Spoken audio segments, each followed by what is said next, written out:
This is KM Weiland, and you are listening to the 367th episode of the Helping Writers Become Authors podcast. My life is always busiest when I'm working on 2 fiction projects simultaneously, as I am right now. I don't like to actively write 2 different projects at the same time, but deadlines often necessitate that I actively write and actively edit 2 different stories concurrently.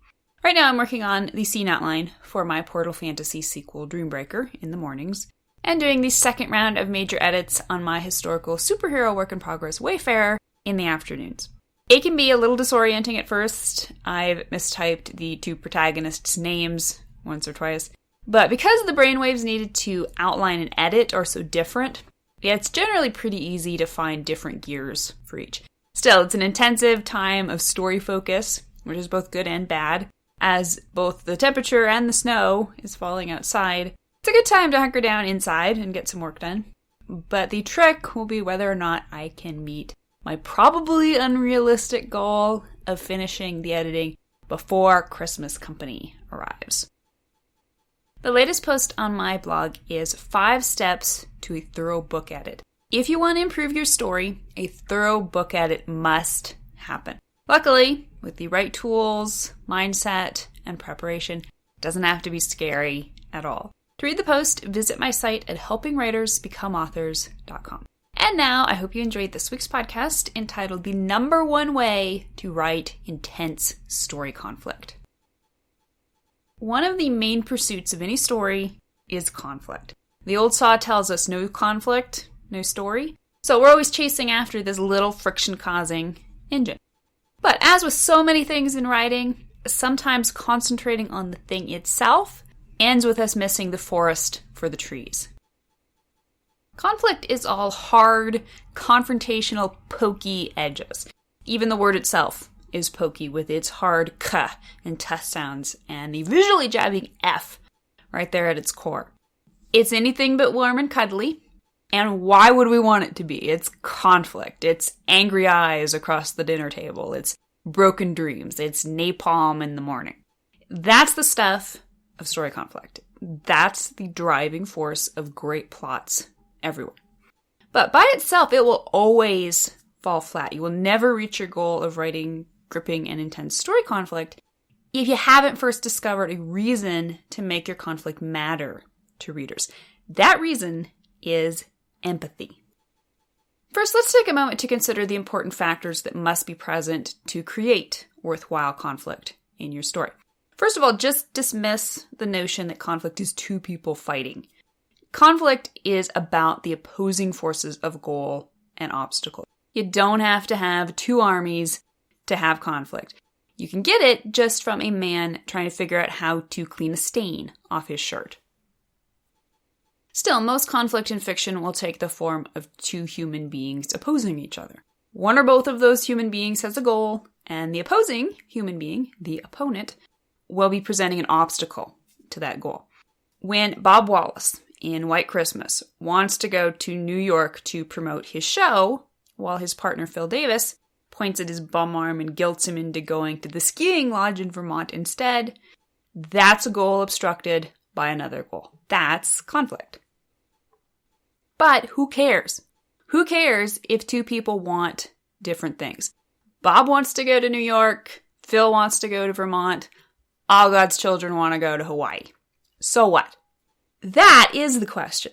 The what is the entire key to making your story conflict so incredibly fascinating and engaging that readers will be every bit as invested in your character's goal as they are. Whenever you think of conflict, the first images and emotions that pop to mind are likely the harsh connotations we talked about in the opening. Disagreements, arguments, fights, brawls, battles, wars. But now it's time to stop thinking of conflict in those terms. Those terms are not incorrect, but they're only half the picture. For the moment, stop thinking about conflict altogether and instead give a thought to empathy. What new connotations spring to mind? Love, perhaps. Relatability, understanding, sympathy. Sounds pretty warm and gushy to be mentioned anywhere in the vicinity of conflict, doesn't it? But without empathy, your conflict will be a meaningless shell. Readers will have zero reason to invest in your character's desires and actions. We often think of conflict as the interesting part of a story. Conflict makes things happen, and when things happen, readers pay attention, right?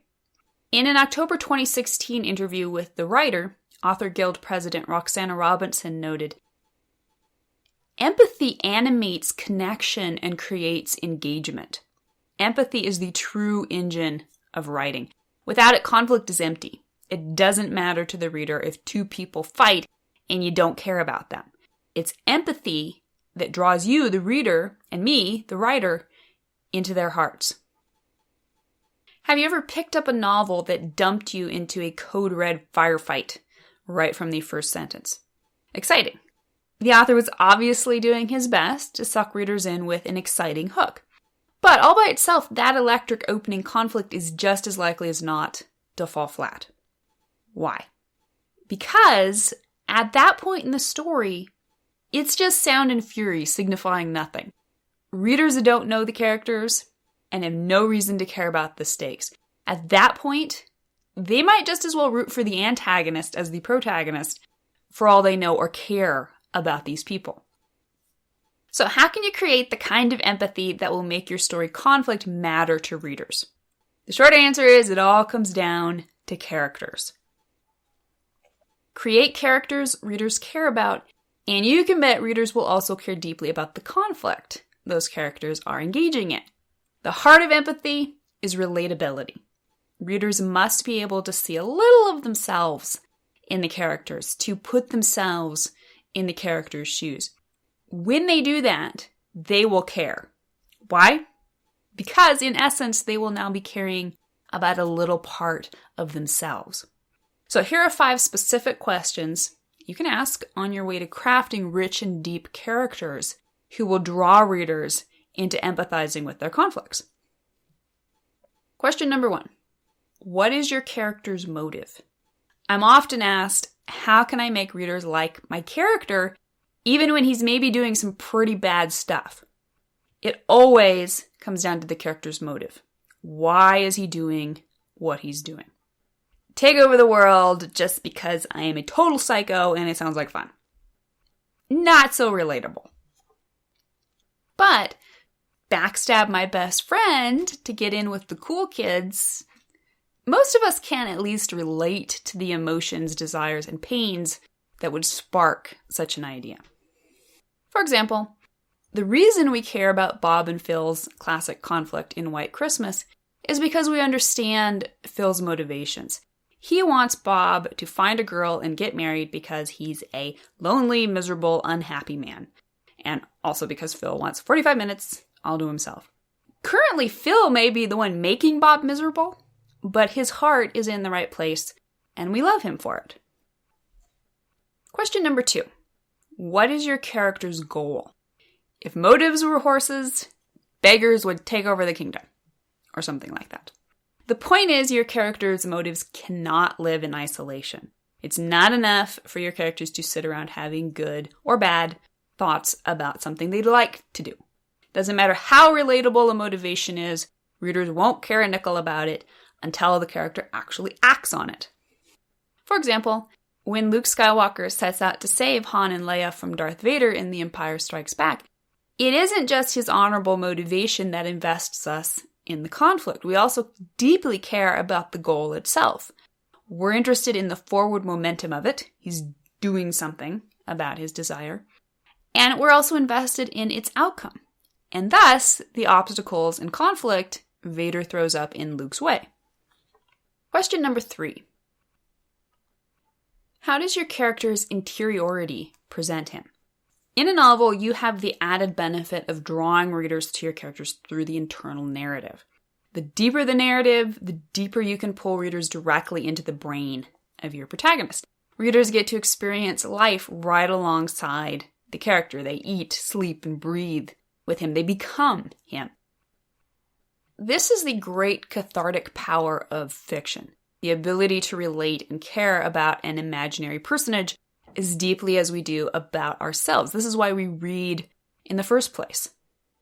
For example, as the author, you get to use every word of the narrative to craft an interiority that draws readers into the realism of your character's world and reactions.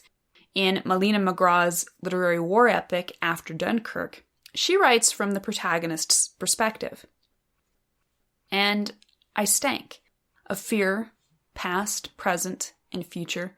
I'd stopped noticing it long before, of course, but they wrinkled their noses. Stale sweat, that sort of thing. And my shirt sleeves, clammy with my blood, of course. Snip, snip. Skillful, well-trained. The medicos, the Germans. They'd cut my shirt sleeves. Then they bandaged me. Now what was left of my sleeves? The blood was drying. And blood has got a stench all its own. I tried to look dignified. Pain. Question number 4. How do your characters' relationships affect the conflict? Readers love characters not just for who they are, but also because other characters also love them, or sometimes fail to love them. Relationships are the driving force of all fiction, and indeed most of the conflict itself. The deeper and more poignant, or ironic, the relationship between two characters, the more we care about the conflicts arising between them. For example, the catalyst of the true conflict in Dennis Lehane's mystery thriller Mystic River isn't so much the murder of the main character's daughter, but rather the warped but enduring bonds between him and his two childhood best friends. Without the backstory between these three characters, the story's conflict becomes mechanical and ceases to matter. And question number 5. What is at stake for your character? All of the previous elements work together to build the final ingredient in convincing readers to care about your conflict, the stakes. Once readers care about your characters and their goals, they will necessarily care about what those characters stand to lose. But for that to work, the characters must first stand to lose something. So, what is at stake in your story? What happens if your character is permanently stymied by the conflict's obstacles and he fails to reach his goal? The worse the consequences, the more invested readers will be in the outcome. For example, in Frank Capra's classic screwball comedy Arsenic and Old Lace, protagonist Mortimer Brewster's failure presents two possible outcomes. Either his beloved aunts will be arrested as serial killers, or they'll remain free to continue their mercy killings of old men. The stakes are as insane as the characters, and viewers haven't been able to look away for 70 years. Empathy is the grease in your conflict's cogs. Without it, the whole machine grinds to a halt. But if you've properly oiled every aspect of your story conflict, readers will care deeply about your characters' altercations, goals, failures, and perhaps finally, their successes. Thank you for listening to the Wordplay Podcast. To read a transcript of this episode, you can visit my website at helpingwritersbecomeauthors.com. And be sure to check back again next week.